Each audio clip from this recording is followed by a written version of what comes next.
آزادی کے جو انہوں نے خود حاصل کیا اس کے جواب میں ہم نے دیا کہ پاکستان نے یہاں ایف سی آر کا نظام نافذ کیا. آپ نے ڈوگرا سے آزادی حاصل کی تو ایف سی آر کا غلامی آپ کے اوپر مسلط کیا گیا. اور یہاں کے عوام آج تک قائد عوام شہید ذوالفقار علی بھٹو کو یاد کرتے ہیں جس نے ایف سی آر کا نظام کا خاتمہ کیا, جس نے ڈوگرا راج کا خاتمہ یہ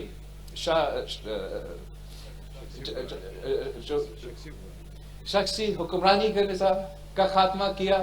اور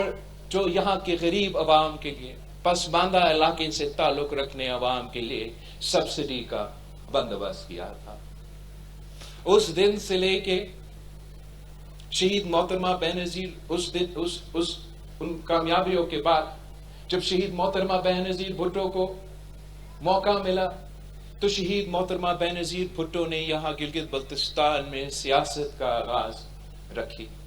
اور سیاسی جماعتوں کی بنیاد پہ گلگت بلتستان میں یہ سفر کا آپ کا سیاسی سپیس کا آغاز ملا آپ کو. اس کے بعد گلگت بلتستان کے عوام جو محب وطن پاکستانی ہیں اپنا جدوجہد جمہوری انداز میں, اپنے حقوق کا جدوجہد جمہوری انداز میں برقرار رکھے ہیں. اور جب صدر زرداری کو موقع ملا تو صدر زرداری نے گلگت بلتستان میں انتظامی صوبہ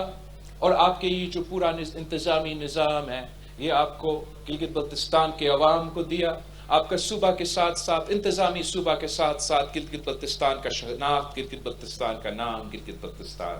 رکھا گیا. اب گلگت بلتستان میں ایک نیا نسل سامنے آ گیا ہے, اور ایک نیا نسل نے یہ جدوجہد کا ذمہ داری اب سونپا, اور جہاں نیا نسل یہ جدوجہد یہاں لڑ رہے ہیں انشاءاللہ تعالی پاکستان کی سطح پر یہ نیا نسل آپ کا جدوجہد آگے لے کے جائیں گے. اور ہمارا یہ خواہش ہے, میرا یہ خواب ہے کہ گلگت بلتستان کے عوام کو عبوری کا نام تو صحیح لیکن وہ آئینی حقوق دلوایا جائے. ان کو میں وہ دن دیکھنا چاہتا ہوں جہاں میرے ساتھ ساتھ نیشنل اسمبلی میں گلگت بلتستان کے نمائندے موجود ہیں, اور انشاءاللہ تعالی جو حق ملکیت کا آپ کا مطالبہ ہے, جو حق ملکیت کے بارے میں پاکستان پیپلز پارٹی نے آپ سے وعدہ کیا ہے, اب ذمہ داری ہے آپ کا حکومت کا, آپ کی اپنا حکومت کا کہ اس وعدہ پہ عمل درآمد کیا جائے اور گلگت بلتستان کے عوام کو اپنا زمین کا مالک بنائیں, پہاڑ کا چھوٹی سے لے کے دریا کے کنارے. ہم یہ سلسلہ ایک جمہوری انداز میں کرنا چاہیں گے, سٹیک ہولڈرز کی مشاورت کے ساتھ کرنا چاہیں گے, تاکہ نہ صرف ہم آپ کو اپنے حق ملکیت دلوا دیں مگر پھر اس کا فائدہ, اس کا معاشی فائدہ بھی گلگت بلتستان کے عوام کو ملنا چاہیے. اور میں صرف آپ کو تجویز دے سکتا ہوں, اور تجویز یہی دوں گا کہ جو آپ کا یہ زمین ہے جس کے لیے ہم نے آپ کو حق ملکیت کے حوالے سے لیجسلیشن بھی کیا ہے, اب وہ جو قابل کاشت زمین ہے, جو قابل تقسیم زمین ہے, وہ آپس میں آپ تقسیم بھی کریں گے. جو ناقابل کاشت ہے وہ بھی آپ کا اپنا ہے, آپ کا پاس وہ حق ملکیت ہوگا. اب اس زمین کے ساتھ آپ نے کیا کرنا ہے وہ آپ کی مرضی. میں تو تجویز ہی دے سکتا ہوں, اور تجویز یہ تجویز ہے کہ جو قابل کاشت زمین ہے, جو وہ قابل کاشت زمین اور قابل تقسیم زمین کا تقسیم ہو جائے تو میرا تجویز یہ ہوگا کہ آپ کلیکٹیوز بنائیں, فارمنگ کلیکٹیوز بنائیں, اور چھوٹے چھوٹے جو ہمارے زمیندار ہیں وہ مل کے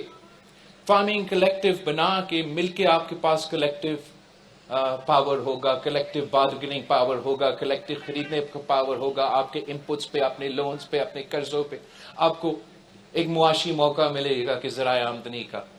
آپ ماڈرن انٹروڈکشن کریں، ماڈرن ٹیکنالوجی کے انٹروڈکشن کر کے اس کا فائدہ لو. جو ناقابل کاشت زمین ہے یا جو قابل کاشت زمین ہے، جو قابل تقسیم زمین ہے، اگر آپ چاہتے ہو تو پبلک پرائیویٹ پارٹنرشپ میں آپ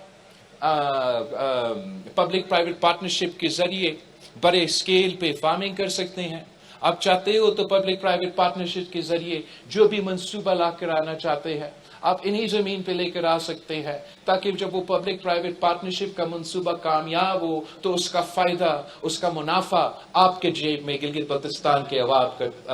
جیب میں پہنچے. یا آپ نے یہ کلیکٹیو بھی نہیں کرنا ہے، آپ نے پی پی پی نہیں کرنا ہے، یہ تو آپ کی مرضی. گلگت بلتستان کے عوام کا اپنا زمین ہے، آپ خود فیصلہ کریں کہ آپ نے اس زمین کے ساتھ کیا کرنا. اور آخری جو ہمارے اوپر بوجھ ہے، ذمہ داری ہے، وہ گلگت بلتستان کے عوام کو ان کو حق روزگار دلوانا ہے.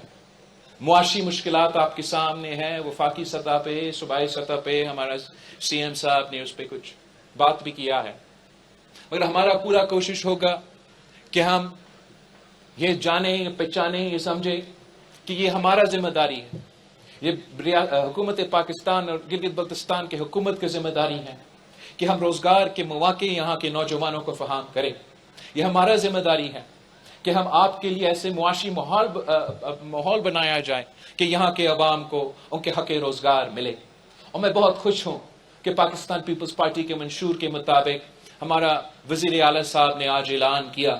کہ گلگت بلتستان میں ہم روزگار میرٹ پہ دیں گے. سب سے زیادہ میرٹ یہاں گلگت بلتستان میں موجود ہے، اور انشاءاللہ تعالی ہم کسی کو اجازت نہیں دیں گے کہ میرے گلگت بلتستان کے عوام کا میرٹ کے حق پہ کوئی ڈاکہ مارے. میں آپ سب کا، یہاں کے عوام کا شکر گزار ہوں، میرے کارکنوں کے، میرے پارٹی ورکرز کے، آپ سب کا شکر گزار ہوں. اور اس کے بعد میں وزیر اعظم شہباز شریف صاحب کا شکر گزار ہوں، جس نے پاکستان پیپلز پارٹی کا مینڈیٹ تسلیم کیا، پاکستان پیپلز پارٹی کو مبارکباد دی، اور اس کے بعد اپنا پورا تعاون کا، اپنا پورا سپورٹ کا نہ صرف وعدہ کیا، یقینی طور پہ، عملی طور پہ یہاں گلگت بلتستان میں پاکستان پیپلز پارٹی کے امیدوار جو ہے وہ ہمارا سی ایم کے امیدوار کو ووٹ دینے کے لیے اوبیسلی پہلے دن کے سے تیار تھے، لیکن دوسرا دن پہ جو ہے مسلم لیگ کے جو امیدوار نے پاکستان پیپلز پارٹی کے مینڈیٹ بھی تسلیم کیا، ہمیں سپورٹ بھی کیا. اور میں میرے مسلم لیگ کے ساتھی کو، مسلم لیگ کے دوستوں کو، وزیر اعظم کو خاص طور پہ، لیکن ان کو اوبیسلی جو مقامی ٹیم ہے جو ان کے لیے جدوجہد کر رہے تھے، میں ان سب کا شکر گزار بھی ہوں، اور ان کو یہ پیغام پہنچانا چاہتا ہوں، یہ بتانا چاہتا ہوں کہ انشاءاللہ تعالی آپ کو ہم یہ محسوس نہیں ہونے دیں گے کہ ہم ٹریجری بینچز پہ ہیں اور آپ اپوزیشن بینچز پہ بیٹھے ہیں.